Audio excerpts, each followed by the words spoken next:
مرکز کی انجیل اور اس کا 11واں باب جو 33 آیات پر مشتمل ہے۔ جب وہ یروشلیم کے نزدیک زیتون کے پہاڑ پر بیت فگے اور بیت انیا کے پاس آئے تو اس نے اپنے شاگردوں میں سے 2 کو بھیجا اور ان سے کہا کہ اپنے سامنے کے گاؤں میں جاؤ اور اس میں داخل ہوتے ہی ایک گدھی کا بچہ بندھا ہوا تمہیں ملے گا جس پر کوئی آدمی اب تک سوار نہیں ہوا، اسے کھول لاؤ۔ اور اگر کوئی تم سے کہے کہ تم یہ کیوں کرتے ہو تو کہنا کہ خداوند کو اس کی ضرورت ہے، وہ فی الفور اسے یہاں بھیج دے گا۔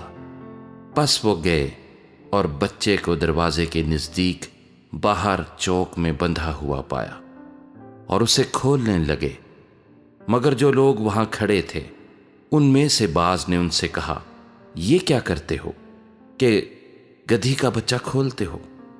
انہوں نے جیسا یسوع نے کہا تھا ویسا ہی ان سے کہہ دیا اور انہوں نے ان کو جانے دیا۔ پس وہ گدھی کے بچے کو یسوع کے پاس لائے اور اپنے کپڑے اس پر ڈال دیے اور وہ اس پر سوار ہو گیا۔ اور بہت لوگوں نے اپنے کپڑے راہ میں بچھا دیے، اوروں نے کھیتوں میں سے ڈالیاں کاٹ کر پھیلا دیں، اور جو اس کے آگے آگے جاتے اور پیچھے پیچھے چلے آتے تھے پکار پکار کر کہتے جاتے تھے، ہوشنا، مبارک ہے وہ جو خداوند کے نام سے آتا ہے، مبارک ہے ہمارے باپ داؤد کی بادشاہی جو آ رہی ہے، عالم بالا پر ہوشنا۔ اور وہ یروشلیم میں داخل ہو کر ہیکل میں آیا اور چاروں طرف سب چیزیں ملاحظہ کر کے ان 12 کے ساتھ بیت انیا کو گیا، کیونکہ شام ہو گئی تھی۔ دوسرے دن جب وہ بیت انیا سے نکلے تو اسے بھوک لگی، اور وہ دور سے انجیر کا ایک درخت جس میں پتے تھے دیکھ کر گیا کہ شاید اس میں کچھ پائے، مگر جب اس کے پاس پہنچا تو پتوں کے سوا کچھ نہ پایا، کیونکہ انجیر کا موسم نہ تھا۔ اس نے اس سے کہا، آئندہ کوئی تجھ سے کبھی پھل نہ کھائے، اور اس کے شاگردوں نے سنا۔ پھر وہ یروشلیم میں آئے اور یسوع ہیکل میں داخل ہو کر ان کو جو ہیکل میں خرید و فروخت کر رہے تھے باہر نکالنے لگا، اور صرافوں کے تختوں اور کبوتر فروشوں کی چوکیوں کو الٹ دیا، اور اس نے کسی کو ہیکل میں سے ہو کر کوئی برتن لے جانے نہ دیا، اور اپنی تعلیم میں ان سے کہا، کیا یہ نہیں لکھا ہے کہ میرا گھر سب قوموں کے لیے دعا کا گھر کہلائے گا؟ مگر تم نے اسے ڈاکوؤں کی کھو بنا دیا ہے۔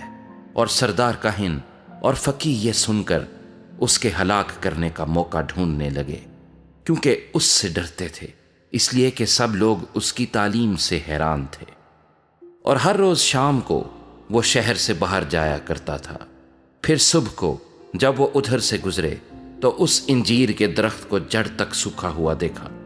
پترس کو وہ بات یاد آئی اور اس سے کہنے لگا، اے ربی، دیکھ یہ انجیر کا درخت جس پر تو نے لعنت کی تھی سوکھ گیا ہے۔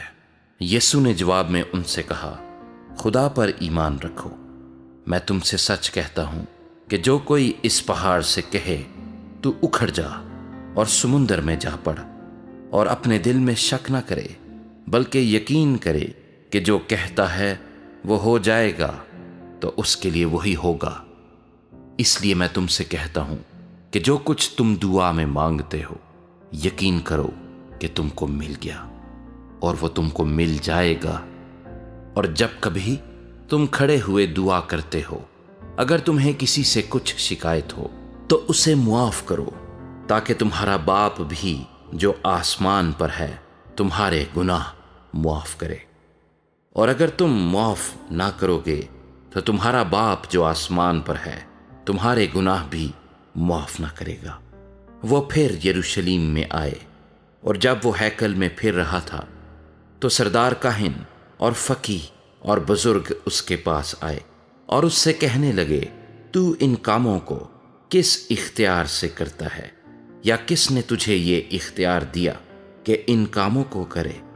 یسوع نے ان سے کہا، میں تم سے ایک بات پوچھتا ہوں، تم جواب دو تو میں تم کو بتاؤں گا کہ کہ ان کاموں کو کس اختیار سے کرتا ہوں۔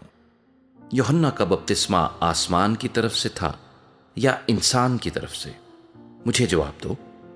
وہ آپس میں کہنے لگے کہ اگر ہم کہیں آسمان کی طرف سے تو وہ کہے گا پھر تم نے کیوں اس کا یقین نہ کیا، اور اگر کہیں انسان کی طرف سے تو لوگوں کا ڈر تھا، اس لیے کہ سب لوگ واقعی یوحنا کو نبی جانتے تھے۔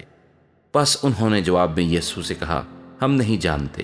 یسوع نے ان سے کہا، میں بھی تم کو نہیں بتاتا کہ ان کاموں کو کس اختیار سے کرتا ہوں۔